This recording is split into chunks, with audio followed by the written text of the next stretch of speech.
Assalamualaikum warahmatullahi wabarakatuh, teman-teman. Kembali ke channel Guru Geografi ya.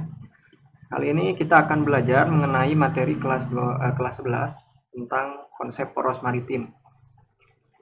Ini tentunya masuk topik pertama di semester ganjil ya. Jadi bagaimana kita sebagai negara kepulauan itu harus memiliki gagasan konsep poros maritim ini.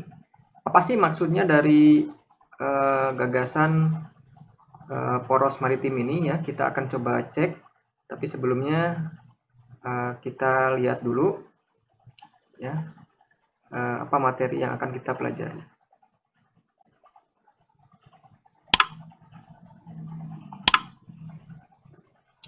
Nah, tujuan pembelajaran kali ini adalah kita akan mencoba menguraikan posisi geografis Indonesia seperti apa. Kemudian kita akan menjelaskan makna posisi strategis Indonesia sebagai poros maritim itu kayak gimana. Ya, biar semua bisa mengerti kata kuncinya nanti ya seperti apa. Langsung kita akan lihat. Nah, sebelum kita membahas ke topik utama, coba kalian perhatikan dulu ya, ini ada gambar ukiran relief di batuannya. Tentunya kalian kalau pernah mengunjungi Candi Borobudur pasti tahu ya. Nah, ini adalah salah satu ukiran relief yang ada di Candi Borobudur ya. Menandakan aktivitas nenek moyang kita dulu itu sebagai seorang pelaut ya, pelaut ulung. Nah, ini ya. Lihat ini gambarnya akan kelihatan jelas sekali sih. Jadi, kenapa di relief Candi Borobudur yang berabad-abad lalu itu dimunculkan sebuah kapal ya dan aktivitas pelaut ini. Karena memang kehidupan di masa lalu Indonesia belum Indonesia ya, tidak ada nama Indonesia, belum, baru kerajaan-kerajaan Nusantara gitu ya. Ini aktivitasnya memang bergerak di bidang kelautan.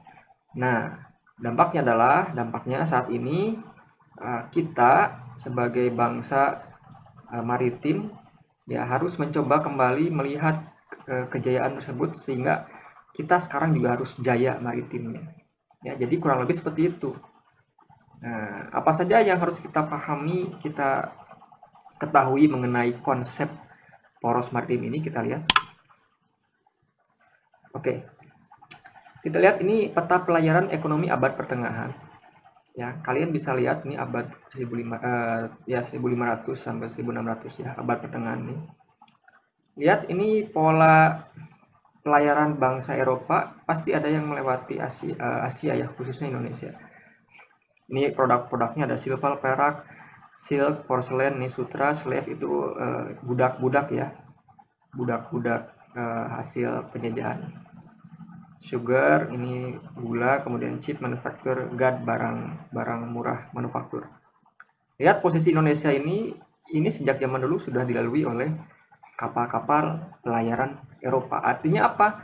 Indonesia itu sebagai titik pusat transit. Nah, sampai sekarang pun masih sama seperti itu. Ya. Nah, ini menjadi sebuah kekuatan tersendiri bagi bangsa kita kalau dimanfaatkan secara maksimal. Seperti itu. Jadi ini kaitannya dengan poros maritim seperti itu. Kita tuh pusatnya sejak zaman dulu. Bahkan sejak sebelum abad 15 ya, sejak zaman kerajaan-kerajaan. Gitu kan. Kita akan lihat seperti apa lagi materinya. Oke, kita lihat dulu kondisi geografis Indonesia. Ini pasti sudah tahu bahwa negara kita itu adalah negara kepulauan ya, dengan 17.500 lebih pulau yang terdata di Badan Informasi Geospasial. Nah, Indonesia itu adalah negara kepulauan terkenal sejak zaman dulu ya. Letaknya strategis, membuat Indonesia menjadi pusat lalu lintas perdagangan di masa lalu sampai sekarang. Tadi sudah lihat petanya. Jadi memang secara geografis kita ada di antara dua benua, dua samudera ya. Dan ini memungkinkan pergerakan mobilitas kapal-kapal laut zaman dulu. Ya, gitu. Masih ingat nanti ada lokasi astronomis, lokasi geografis, lokasi geologis ya. Bisa dilihat, dicek nanti di video lainnya di playlist lah itu ya. Tapi secara umum bahwa kondisi geografis kita itu adalah negara kepulauan yang diapit oleh dua lautan besar, Samudra Pasifik dan Samudra Hindia, dan dua benua besar juga, Asia dan Australia. Ini maksudnya kita ada di posisi transit silang. Nah, gitu ya. Nah, apa itu konsep poros maritim? Yang dinamakan poros maritim itu maksudnya adalah sebuah gagasan. Ini dikemukakan oleh Presiden kita Joko Widodo. Jadi poros maritim itu konsep gagasan strategis yang diwujudkan untuk menjamin konektivitas antar pulau. Kata kuncinya, konektivitas. Pengembangan industri perkapalan, perikanan, perbaikan transportasi laut, serta keamanan maritim. Nah, ini maksud dari konsep poros maritim. Kita itu artinya harus membangun kekuatan laut kita. Apa maksud kekuatan laut? Kekuatan laut itu dalam hal nanti ada konektivitasnya. Jadi lalu lintas antar pulau itu tidak ada hambatan. Ya, kemudian industri perkapalan kita juga maju ya. Jangan sampai hanya impor kapal selam dan lain-lain gitu kan. Kemudian perikanan dan keamanan tentunya. Nah, sehingga laut kita itu benar-benar dimanfaatkan secara maksimal untuk kemakmuran rakyat. Ya, sila kelima keadilan sosial. Ya, semuanya ke sana. Ya, jadi laut kita itu kan paling besar porsinya dibanding daratan ya. Tapi tata kelolanya masih belum begitu maksimal. Sehingga dengan lahirnya adanya konsep poros maritim ini, pemerintah akan menambah ya daya guna lautan kita ya. Kemudian bagaimana tata kelolanya supaya benar-benar ada peningkatan hasil dari laut kita ya, dan nantinya berdampak pada kesejahteraan rakyat yang meningkat. Nah, ada 5 pilar poros maritim yang digulirkan dalam pemerintahan saat ini. Yang pertama ada budaya maritim, yang kedua ada tata kelola sumber daya kelautan, yang ketiga ada infrastruktur laut, yang keempat ada diplomasi maritim, dan yang kelima ada pertahanan maritim. Nah, seperti apa pembahasannya kita akan lihat satu persatu ya. Pilar pertama adalah budaya maritim. Ya. Apa maksud dari budaya maritim? Artinya, Indonesia itu perlu membangun kembali budaya maritim seperti yang telah dilakukan nenek moyang kita zaman dulu. Ya, jadi budaya maritim itu jati diri bangsa kita dan menjadi sumber kekuatan.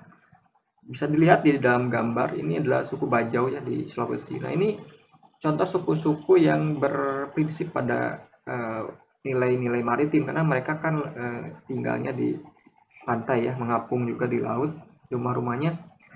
Nah, ini mereka pastinya memiliki kultur maritim.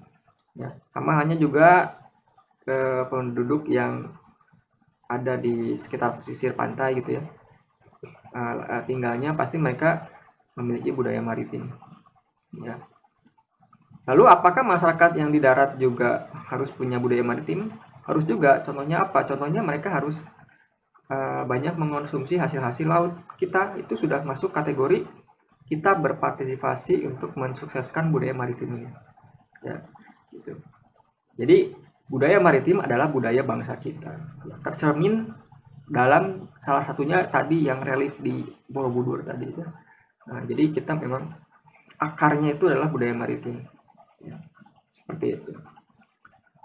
Pilar yang kedua adalah tata kelola sumber daya laut. Artinya apa? Indonesia itu perlu membangun basis industri perikanan dengan menempatkan nelayan sebagai aktor utamanya. Sentralnya tuh nelayan. Ya.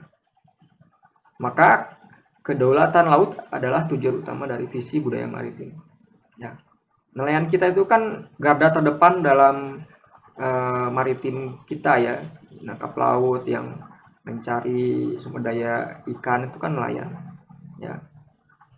Pemerintah wajib memberikan infrastruktur dan suprastruktur yang bagus untuk nelayan kita supaya hasil tangkap mereka bagus ya, kemudian tidak kalah dengan kapal-kapal asing gitu ya, kemudian bisa mendapatkan kesejahteraan yang layak gitu ya. Nah, tata kelola sumber daya laut itu bukan hanya juga seputar ikan, tapi juga nanti ada bagian di pesisirnya ya, misalkan pengelolaan ekosistem mangrove, kemudian padang lamun, ada terumbu karang, itu bagian dari tata kelola sumber daya laut gitu. Kemudian yang selanjutnya, yang ketiga itu adalah pengembangan infrastruktur laut. Nah, pembangunan tol laut ini yang digulirkan oleh Jokowi itu tujuannya itu untuk meningkatkan konektivitas ya, hubungan antar pulau. Nah, selain itu pelabuhan laut, logistik, industri perkapalan, wisata maritim juga harus ditambah. Nah, ini jadi contohnya ini pembangunan pelabuhan Patimban di Subang. Ini contoh salah satu dari peningkatan pengembangan infrastruktur laut kita. Artinya nanti dengan semakin banyaknya titik-titik pelabuhan penting di Indonesia, maka diharapkan nanti mempercepat ekspor impor, kemudian gerak barang jasa gitu ya, seperti itu. Nah, jadi laut itu sebagai sarana untuk mobilitas ya. Nah, jadi dengan ditambahnya pelabuhan-pelabuhan ya diharapkan seperti itu. Kapalnya juga ditambah yang bagus-bagus ya. Gitu. Jangan sampai Indonesia cuma punya Tanjung Priok aja, Tanjung Mas, Tanjung Perak gitu kan. Tapi ditambah lagi pelabuhan-pelabuhan yang strategis lainnya. Kemudian yang keempat, diplomasi maritim. Nah, ini mengajak semua mitra Indonesia baik dalam maupun luar negeri untuk bekerja sama membangun manajemen maritim Indonesia. Ya, jangan sampai nanti terjadi sengketa-sengketa ya, kayak misalkan perebutan laut, hak laut, kemudian pulau gitu ya. Dan juga mengajak mitra investasi ya, terutama yang di dalam negeri ya, supaya hasil laut kita itu memang dieksplorasi dan dieksploitasi sebaik mungkin gitu ya. Boleh mengeksploitasi ya milik kita sendiri asalkan sesuai peraturan yang berlaku gitu ya. Produk-produk laut kita harus berdaya guna, bernilai jual tinggi gitu ya. Jadi diharapkan investor-investor yang bergerak di bidang maritim semakin bertambah gitu ya. Kemudian yang kelima ini pertahanan maritim yang paling penting. Ya, dengan kondisi laut kita yang luas ya, ini kan pastinya perlu patroli misalkan untuk diamankan. Nah, Indonesia wajib membangun pertahanan maritim yang kuat karena laut kita luas gitu ya. Ini masih banyak celah juga untuk dimanfaatkan pihak luar yang tidak bertanggung jawab. Karena tadi kesesuaian luas dengan jumlah armadanya. Di berita terbaru kan banyak ya, drone air tuh sekarang muncul tuh, yang ini kan dari Cina yang untuk memata-matai kondisi laut kita. Kemudian kapal nelayan yang mencuri ikan di laut teritorial kita ya. Jadi memang itu salah satu dampak dari kondisi laut kita yang terlalu besar. Namun kondisi pertahanan maritim kita masih di bawah standarnya. Ya, jadi kalau lautnya besar, maka pertahanan maritimnya juga harus besar gitu ya. Tidak boleh kendor. Nah, itu contoh dari bagaimana kita memperkuat pertahanan maritim Indonesia. Kita lihat ini kondisi jalur maritim dunia sekarang. Lihat yang warna hijau itu adalah peta mobilitasnya ya. Indonesia kita lihat ini juga karena kita kepulauan, kita menjadi jalur yang sangat strategis ya, tengah-tengah. Nah, kita ada yang dari ini Afrika, dari Eropa ya. Sebelum nyampe ke Cina bisa transit ke Indonesia, ke Malaka juga. Yang dari Australia, dari Asia juga menuju Australia, transitnya ke Indonesia. Jadi kita memang menjadi salah satu bagian dari transit pelayaran dunia. Dan ini menjadi keunggulan kita dan harus dimanfaatkan sebaik mungkin. Ya, gitu. Nah, jangan kalah dengan Eropa. Eropa meskipun sedikit tapi lihat arus pelayarannya sangat masif sekali ya. Gitu. Nah, kita juga harus berkontribusi juga supaya bagaimana hasil-hasil laut kita memang berguna bagi negara kita. Oke, jadi sekian dulu untuk konsep bagaimana Indonesia sebagai poros maritim dunia. Artinya kita memang harus kuat secara budaya laut gitu ya, mengembalikan kejayaan laut kita. Kita akan coba lanjut ke pertanyaan. Nah, ada pertanyaan nih. Ada sebuah data ya. Kita lihat ini konsumsi ikan kita masih rendah. Dilihat ini ada produksi versus konsumsi ikan di ASEAN. Produksi ikan kita kan paling tinggi di ASEAN tuh ya. Memang karena laut kita kan besar ya. Akan tetapi konsumsi ikan kita itu masih jauh dari harapan, di bawah Malaysia, malah Myanmar, Vietnam, Filipina. Artinya ada eh, perbandingan terbalik, ya. Nah, mengapa meskipun kita dikenal sebagai negara maritim, tapi konsumsi ikan kita tuh masih di bawah standar negara ASEAN? Nah, ini pertanyaan hot nih, ya. Ini kan harusnya berkorelasi positif, ya. Harusnya produksi ikan kita tinggi, maka konsumsi kita maka juga tinggi juga. Tapi mengapa hal ini terjadi? Nah, ini silakan kalian kalau punya uh, analisa, silakan kemukakan jawabannya di komentar, ya. Kita coba nanti untuk ulas, ya. Boleh diskusi, silakan. Jadi ini salah satu soalnya nih, mengaitkan antara konsep maritim kita dengan fakta yang ada di lapangan. Oke ya, jangan lupa untuk subscribe dan share ke teman-teman lain. Nanti ditunggu video-video pembelajaran geografi lainnya. Terima kasih, ditunggu untuk komentarnya. Assalamualaikum warahmatullahi wabarakatuh.